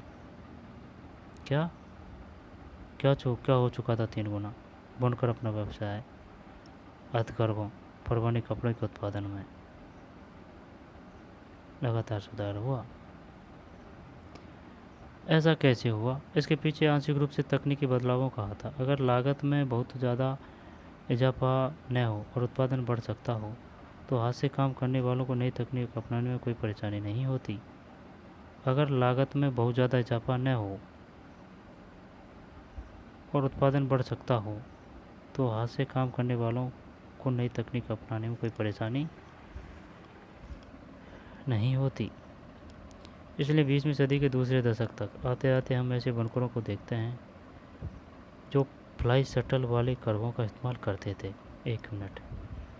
इसके पीछे आंशिक रूप से तकनीकी बदलावों का हाथ था। अगर लागत में बहुत ज़्यादा इजाफा न हो और उत्पादन बढ़ सकता हो तो हाथ से काम करने वालों को नई तकनीक अपनाने में कोई परेशानी नहीं होती। इसलिए 20वीं सदी के दूसरे दशक तक आते आते ऐसे बुनकरों को देखते हैं जो फ्लाई शटल वाले करघों का इस्तेमाल करते थे। Fly shuttle. इससे कामगारों की उत्पादन क्षमता बढ़ी, उत्पादन तेज हुआ और श्रम की मांग में कमी आई। 1941 तक भारत में 35% से ज़्यादा हथकरघों में फ्लाई शटल लगे होते थे। आई समझ में? Fly shuttle. त्रावणकोर, मद्रास, मैसूर, कोचीन, बंगाल आदि क्षेत्रों में थे ऐसे हथकरघे 70 से 80% तक थे। ठीक है ना? त्रावणकोर, मद्रास, मैसूर, कोचीन, बंगाल। त्रावणकोर, मद्रास, मैसूर, कोचीन, बंगाल। त्रावणकोर, मद्रास, मैसूर, कोचीन, बंगाल आदि क्षेत्रों में तो ऐसे हथकरघे 70-80% तक थे। इसके अलावा कई छोटे छोटे सुधार किए गए जिनसे बुनकरों को अपनी उत्पादकता बढ़ाने और मिलों से मुकाबला करने में मदद मिली। नए शब्द। Fly shuttle. यह रस्सियों और पुलियों के जरिए चलने वाला एक यांत्रिक औजार है जिसका बुनाई के लिए इस्तेमाल किया जाता है। यह क्षैतिज धागे द वेफ्ट को लंबवत धागे वाना द वार में पिरो देती है। फ्लाई शटल के आविष्कार से बुनकरों को बड़े करके चलाना और चौड़े अर्ज का कपड़ा बनाने में काफ़ी मदद मिली। फ्लाई शटल फोटो नहीं है फ्लाई शटल का। फ्लाई शटल यह रस्सियों और पुलियों के जरिए चलने वाला एक यांत्रिक औजार है। हाँ, सही है। देख लिया इसका फोटो, जिसका बुनाई के लिए इस्तेमाल किया जाता है। यह क्षैतिज धागे ताना द वेफ्ट को लंबवत धागे वाना द वार में पिरो देती है। फ्लाई शटल के आविष्कार से बुनकरों को बड़े करके चलाना और चौड़े अर्ज का कपड़ा बनाने में काफ़ी मदद मिली। Fly shuttle. ठीक भाई, मुकाबला करने में मदद मिली। मिलों के साथ प्रतिस्पर्धा का मुकाबला कर पाने के मामले में कुछ बुनकर औरों से बेहतर स्थिति में थे। बुनकरों में से कुछ मोटा कपड़ा बनाते थे जबकि कुछ महीन किस्म के कपड़े बुनते थे। मोटे कपड़े को मुख्य रूप से गरीब ही खरीदते थे। किसको? मोटे कपड़े को। उसकी मांग में भारी उतार चढ़ाव आते थे। खराब फसल और अकाल के समय जब ग्रामीण गरीबों के पास खाने को कुछ नहीं होता तो नकद आय के साधन खत्म हो जाते तो वे कपड़ा नहीं खरीद सकते थे।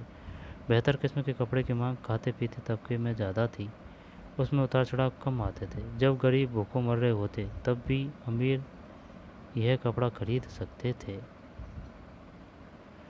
विडम्बना तो काफ़ी बड़ी है भाई, कपड़ा खरीद सकते थे। अकालों से बनारसी या बालूचरी साड़ियों की बिक्री पर असर नहीं पड़ता था।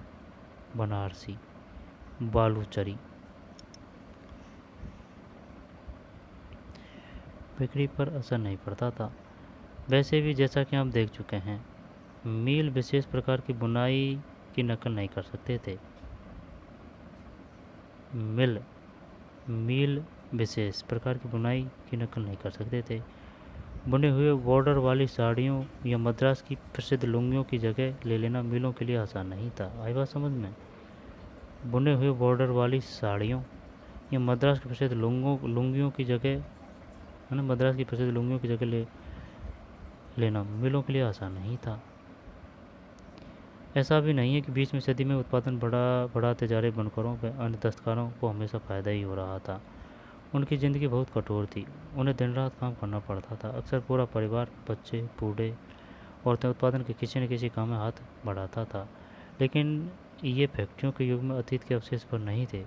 उनका जीवन और श्रम औद्योगिकरण की प्रक्रिया का अभिन्न अंग थे। अभिन्न अंग थे।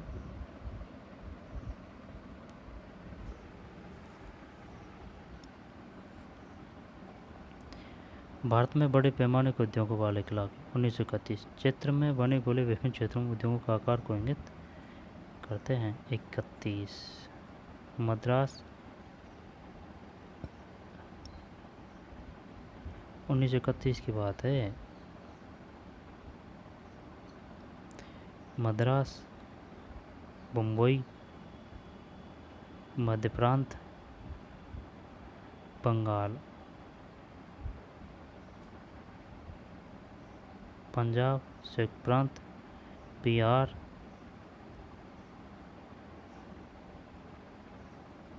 पंजाब, संयुक्त प्रांत एरिया भाई, संयुक्त प्रांत, संयुक्त प्रांत, पंजाब, संयुक्त प्रांत, बिहार, मध्य प्रांत, बम्बई और बंगाल। सबसे ज़्यादा बंगाल है, जिसके बाद में बम्बई है। और एक में बंदरगांव में सूरत सबसे ज़्यादा बड़ा था और उससे छोटा था बंगाल। पंजाब, संयुक्त प्रांत, बिहार, मध्य प्रांत, बंगाल, बम्बई, मद्रास। ठीक।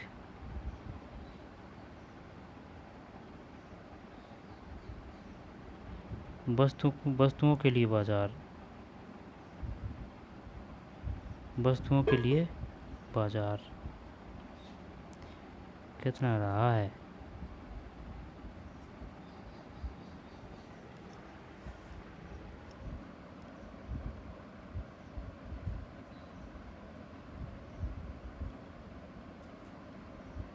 कलरफुल आ गया यार।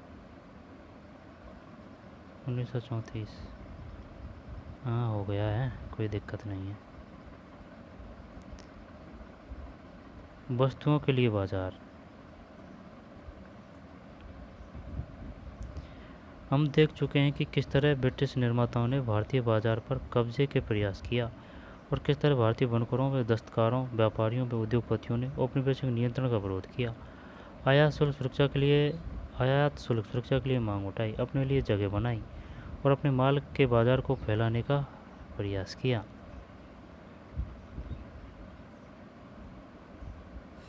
अब नई चीज़ें बनती है ना, वस्तुओं के लिए बाजार। जब नई चीज़ें बनती हैं तो लोग उन्हें खरीदने के लिए प्रेरित भी करना पड़ता है। लोगों को लगना चाहिए कि उन्हें उस उत्पाद की ज़रूरत है। इसके लिए क्या किया गया? नए उपभोक्ता पैदा करने का एक तरीका विज्ञापनों का है। अच्छा, ऐड। जैसा कि आप जानते हैं अब भी है ये सिस्टम। जैसे कि मैच देखते हैं तो बीच बीच में ऐड आते हैं। जैसा कि आप जानते हैं, विज्ञापन विभिन्न उत्पादों को ज़रूरी और वांछनीय बना लेते हैं। वे लोगों की सोच बदल देते हैं और नई ज़रूरतें पैदा करते हैं। आज हम एक ऐसी दुनिया में है जहाँ चारों तरफ विज्ञापन छाए हुए हैं। अखबारों, पत्रिकाओं, होर्डिंग्स, दीवारों, टेलीविज़न के पर्दे पर सब जगह विज्ञापन छाए हुए हैं। लेकिन अगर हम इतिहास के पीछे मुड़कर देखें तो पता चलता है कि औद्योगिकरण की शुरुआत से ही विज्ञापनों के विभिन्न उत्पादों के बाजार को फैलाने में, एक नई उपभोक्ता संस्कृति रचने में अपनी भूमिका निभाई है।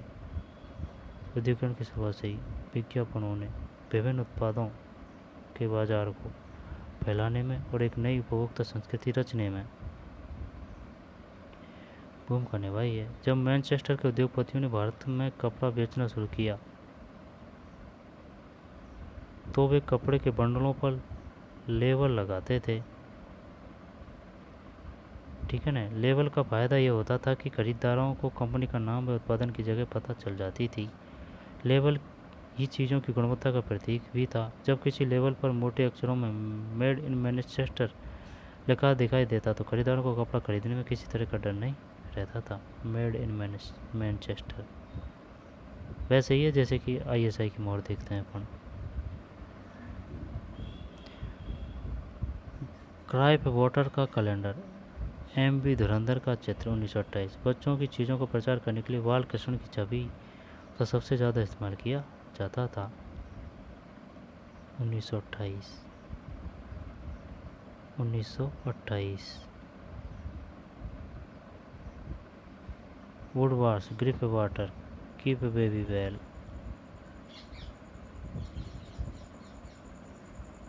ठीक, सबसे ज़्यादा इस्तेमाल किया जाता था।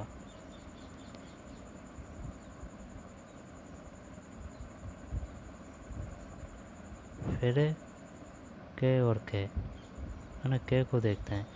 मैनचेस्टर के लेबल, 20वीं सदी का प्रारंभ। Manchester, F Eastern and C, Manchester. आयातित कपड़ों के लेबल पर असंख्य भारतीय देवी देवताओं पूरे दिमाग से व्यापार करते थे भाई। कार्तिक, लक्ष्मी, सरस्वती को चित्रित किया जाता था, जो संबंधित वस्तु की गुणवत्ता को दर्शाने का प्रयास था। मैनचेस्टर के लेबर पर महाराजा रणजीत सिंह का क्षेत्र।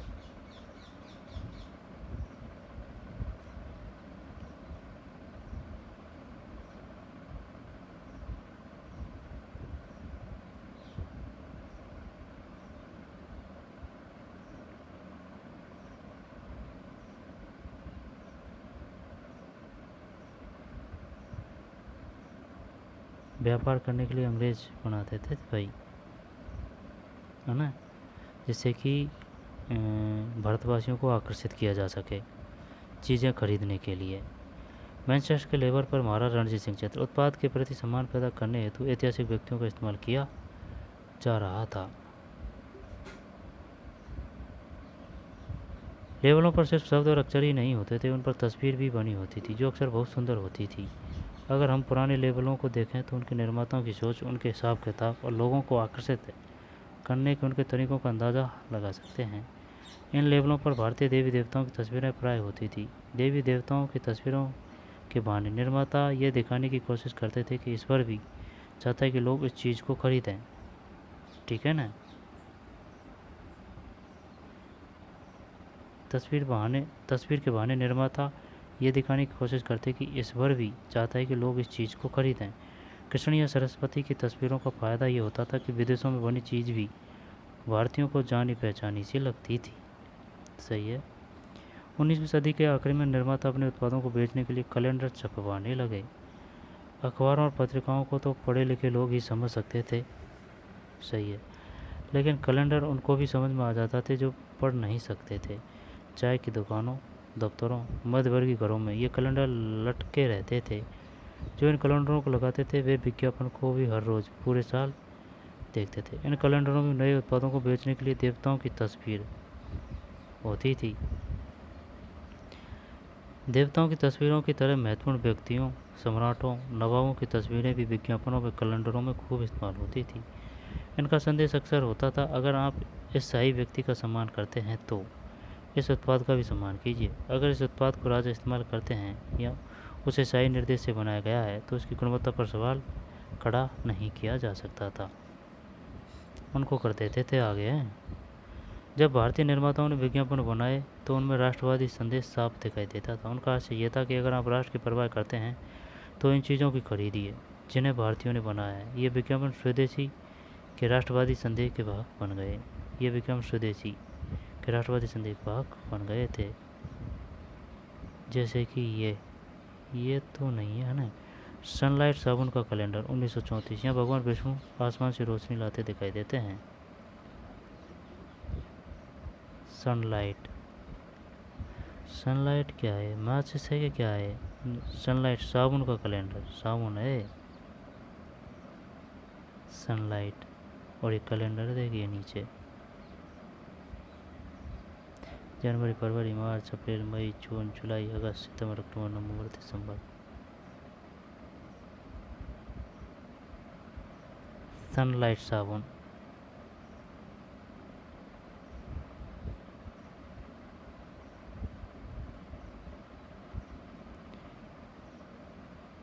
ऊंचो माल, हिंद देवी, हिंदुस्तान में बेनलो माल, रणछोड़लाल छोटालाल एंड कंपनी। इधर है the Ahmedabad C and V company limited.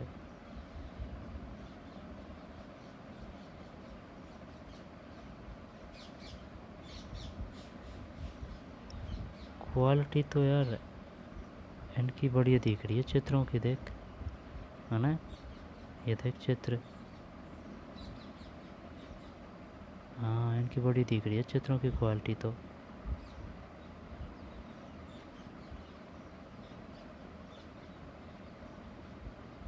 ये वस्त्र का व्यापार पहना रखे हैं। एक भारतीय मिल में बने कपड़े का लेबल। इसमें एक देवी अहमदाबाद की मिल में बना कपड़ा दान कर रही है, लोगों से भारत में बने कपड़े के इस्तेमाल का आह्वान कर रही है। ये पाठ था भाई, ठीक देख लो एक बार, कुछ छूट का हो। वस्तुओं के लिए बाजार, संयुक्त प्रांत, मध्य प्रांत, मुंबई, मद्रास, बंगाल।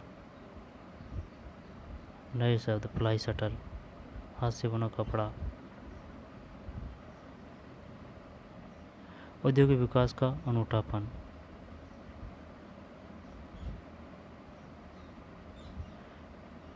जॉबर, जॉबर। मुंबई के एक मिल के युवा कामगार, 20वीं सदी की शुरुआत।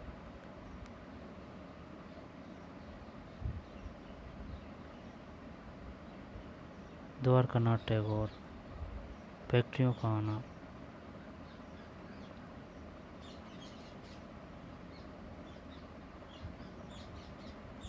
भारत में मैनचेस्टर का आना।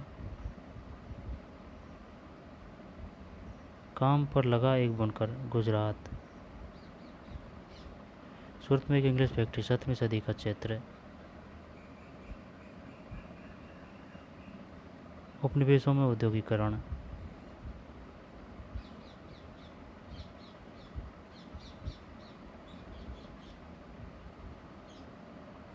मजदूरों की जिंदगी।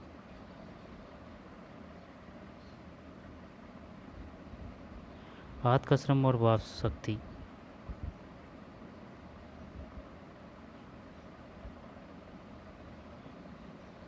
औद्योगिक परिवर्तन की रफ्तार, गतिविधि। लंका शहर के एक कॉटन मिल, सी ई टर्नल द्वारा बनाया गया चित्र, एलिस्टेन लंदन 1925। 1925 में तो रंगीन ही आ गया था यार, नहीं बाद में आया होगा, 1938 के हैं वो। यहाँ पर फोटो इन्होंने दिए नहीं है,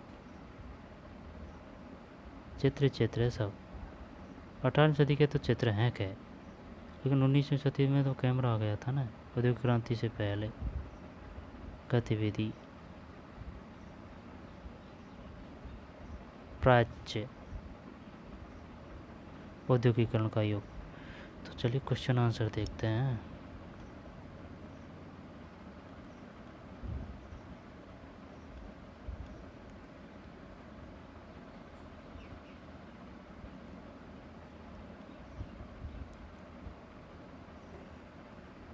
निम्नलिखित की व्याख्या करें।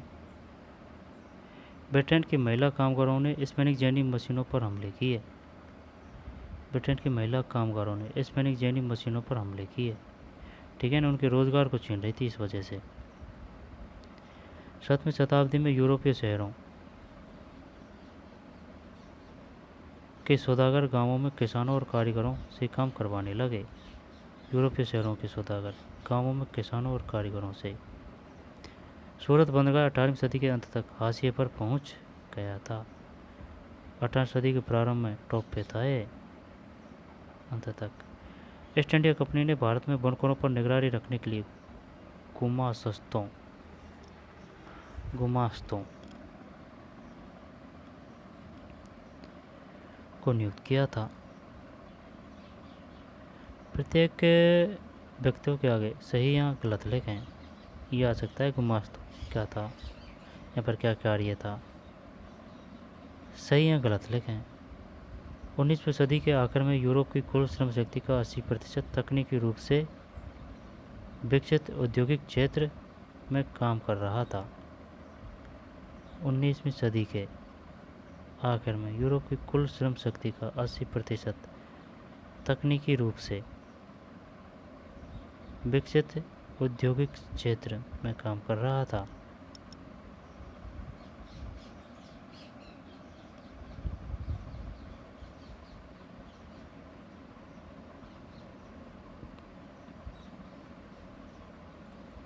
यूरोप की कुल श्रम शक्ति का 80% तकनीकी रूप से विकसित औद्योगिक क्षेत्र में काम कर रहा था। चल छोड़ दे, है ना। 18वीं सदी तक महीन कपड़े के अंतर्राष्ट्रीय बाजार पर भारत का दबदबा था। 18वीं सदी तक, सही है। अमेरिकी गृह युद्ध के फलस्वरूप भारत के कपास निर्यात में कमी आई। अमेरिकी गृह युद्ध के फलस्वरूप भारत के कपास में कमी काहे को आई?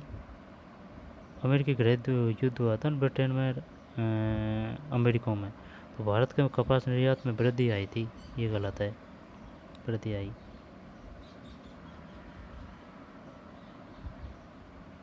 फ्लाई शटल के आने से हथकरघा कामगारों की उत्पादकता में सुधार हुआ। ये सही है, ये सही है ना। ये गलत है, दबदबा था। और अब इसका यार कुछ पता नहीं लग रहा है। 19वीं सदी के आखिर में यूरोप की कुल श्रम शक्ति का 80% तकनीक रूप से विकसित औद्योगिक क्षेत्र में काम कर रहा था। चल मान ली बात है ना, सही है। पूर्व औद्योगिकरण का मतलब बताइए, चर्चा करें। 19वीं सदी के यूरोप में कुछ उद्योगपति मशीनों के बजाय हाथ से 19वीं सदी के यूरोप में कुछ उद्योगपति मशीनों के बजाय हाथ से काम करने वाले श्रमिकों को प्राथमिकता क्यों देते थे?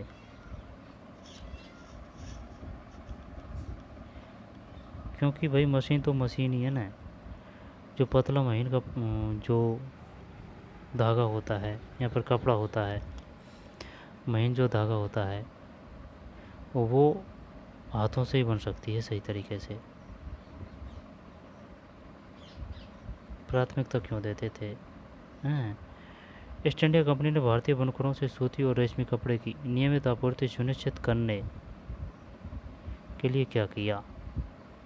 सूती और रेशमी कपड़े की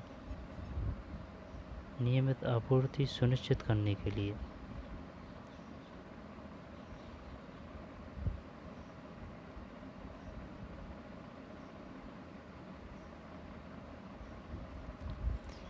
कल्पना कीजिए कि है क्या किया था भाई? रेशमी कपड़े की नियमित आपूर्ति सुनिश्चित करने के लिए क्या किया?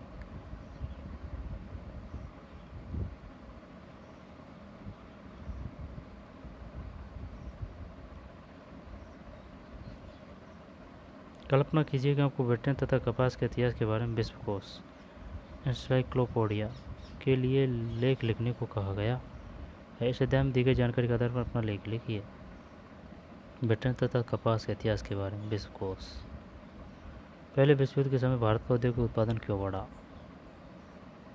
पहले विश्व युद्ध के समय भारत का औद्योगिक उत्पादन क्यों बढ़ा? क्योंकि ब्रिटेन की अर्थव्यवस्था चरमरा गई थी भाई, ठीक है ना। और यहाँ भी जैसे कि चमड़े के जूते और सैनिकों के लिए ड्रेस हैं वगैरह वगैरह के लिए, जैसे कि बोरियों के लिए जूट, ठीक है ना, रस्सियाँ, उन सभी के लिए यहाँ उद्योगों को प्राथमिकता दी गई और काफ़ी नए उद्योग बनाए गए थे इन जैसे। इस वजह से ये नहीं कि भाई कपड़े कपड़े ये कच्चे कच्चे माल ही हैं। परियोजना कार्य। अपने क्षेत्र में किसी एक उद्योग को चुनकर उसके इतिहास का पता लगाएं और उसकी प्रौद्योगिकी किस तरह बदली, उसमें मजदूर कहाँ से आते हैं, उसके उत्पादों का विज्ञापन और मार्केटिंग किस तरह किया जाता है, उस उद्योग के इतिहास के बारे में उसके मालिकों, उसमें काम करने वालों, कुछ मजदूरों से बात करके देखिए। परियोजना कार्य।